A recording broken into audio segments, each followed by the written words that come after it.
पहले तो जय श्री कृष्ण। ये 2025 का ये महाकुंभ एकता में अनेकता,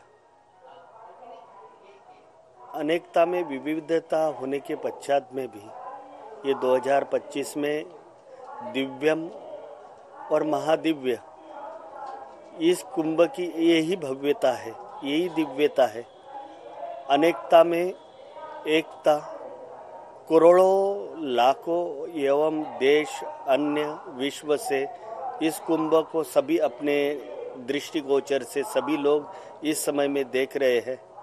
यही दिव्यता कुंभ का सबसे बड़ा महाकुंभ है कि मैं अपनी दृष्टि से ये देखता हूँ इस कुंभ में सनातन संस्कृति का संवर्धन हो रहा है। सनातन संस्कृति विश्वव्यापक तो थी, लेकिन विश्वव्यापक में कई आक्रमण एवं संस्कृति को समय साथ साथ में ग्रहण लगा था। लेकिन आज कहीं ना कहीं ऐसा लगता है कि वह ग्रहण टूटा है और विश्व पटल पर भारतीय सभ्यता को जिस गरिमामय के साथ में ऋषि और मनीषियों ने अपने तप तपस्या से महानतम विश्व के धरा पर जिस संस्कृति को रचा था, लेकिन इस 2025 के महाकुंभ में यही दिव्यता के साथ में देख रहा है कि अनेकता में एकता, एकता में अनेकता कहा जाता है, लेकिन अनेकता में एकता दिख रही है और हजारों दिव्यात्म लोग सभी कुंभ में आ रहे हैं। मैं यही इस कुंभ की विशेषता मानता हूँ।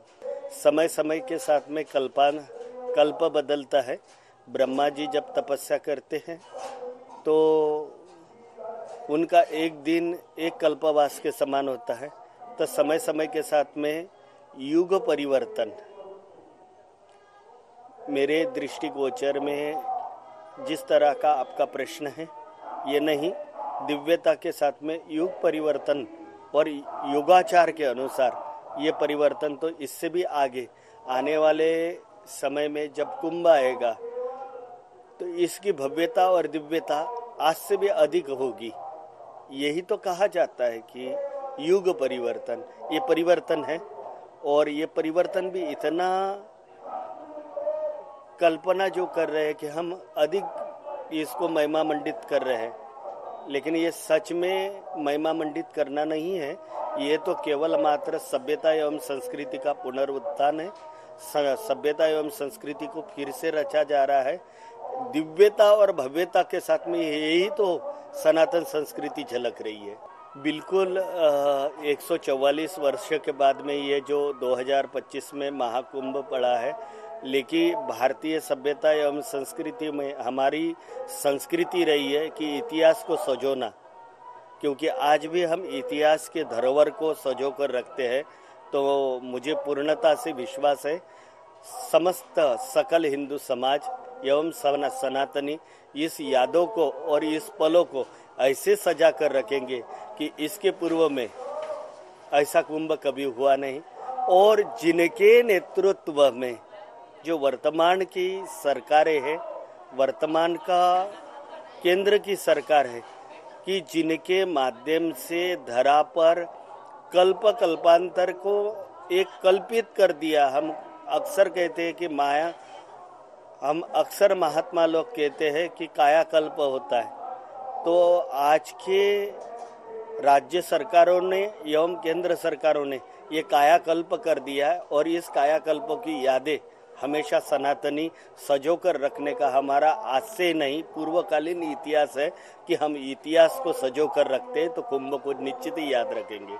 क्योंकि हमारा देश संविधान से चलता है और लोकतांत्रिक व्यवस्था से चलता है, तो सरकार का इन्वायरमेंट होना तो जरूरी है। क्योंकि हमारी यहाँ की जो व्यवस्था है वो लोकतांत्रिक व्यवस्था है। लोकतांत्रिक व्यवस्था के साथ में पारंपरिक व्यवस्था को हम लेकर चलते हैं, क्योंकि संवैधानिक पद्धति से चलता है देश।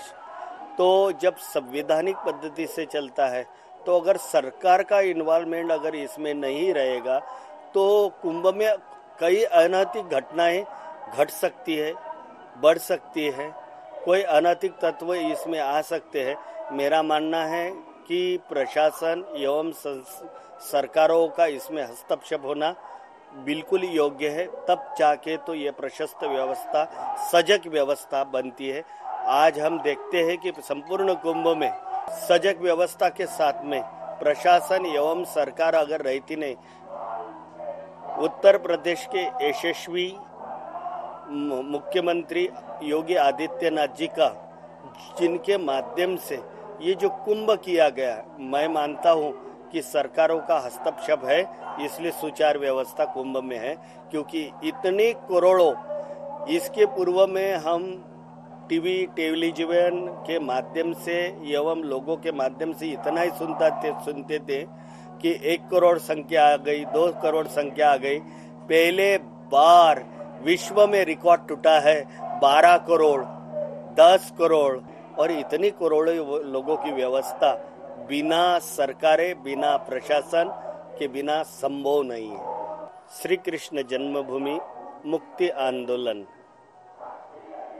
आज खेद है इस बात का कि हमें आंदोलन शब्द का प्रयोग करना पड़ रहा है।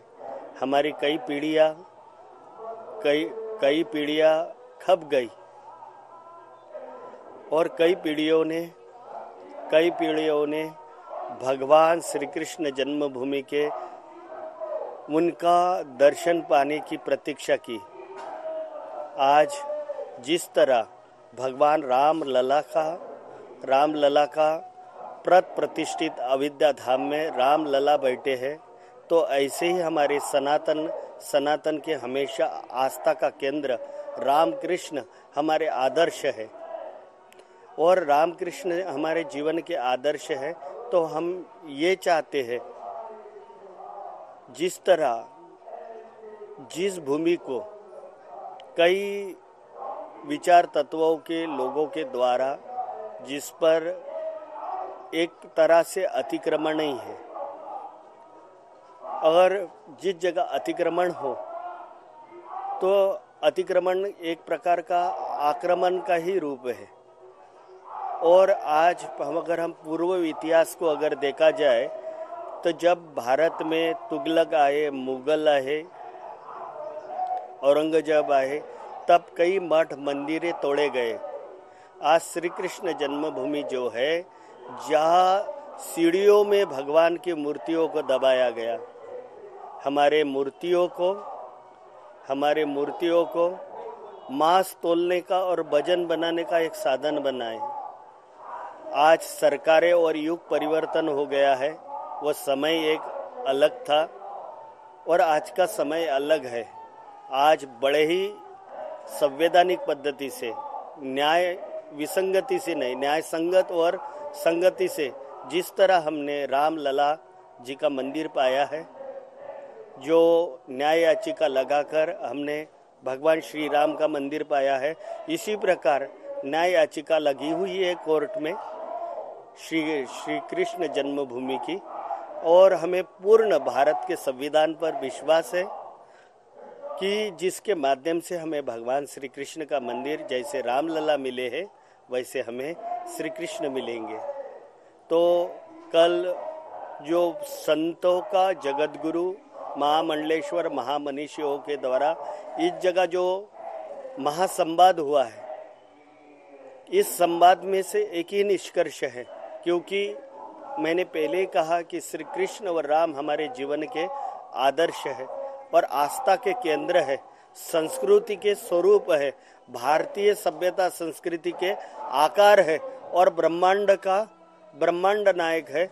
और जिस श्री कृष्ण को हम कृष्णम वंदे जगत गुरु कहते हैं, उन्हीं का स्थान, उन्हीं की प्रतीक्षा, उनके जन्मस्थली को हम पाना चाहते हैं, ना कि अविसंगति से, न्यायपालिका के संगति से हम पाना चाहते हैं। जब अगर संवैधानिक पद्धति से नहीं होता है, तो भारत में पूर्वकालीन इतिहास रहा है कि एक बार लोगों को इतिहास में 6 दिसंबर याद है।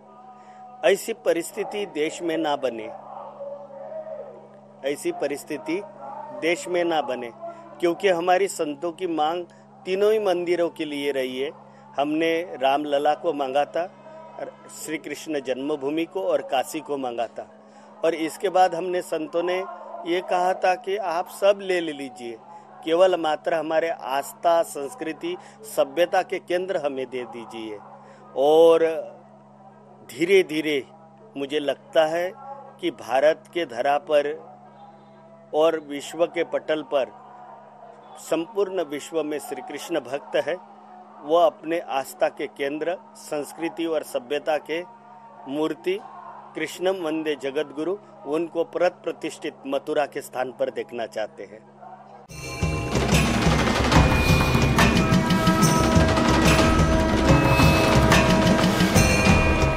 आप हमारे संत वाणी चैनल को सब्सक्राइब करें, वीडियो को लाइक करें, शेयर करें और हाँ, बेल आइकन पर क्लिक करना बिल्कुल ना भूलें ताकि हमारी किसी भी वीडियो की सूचना सबसे पहले आपको मिले।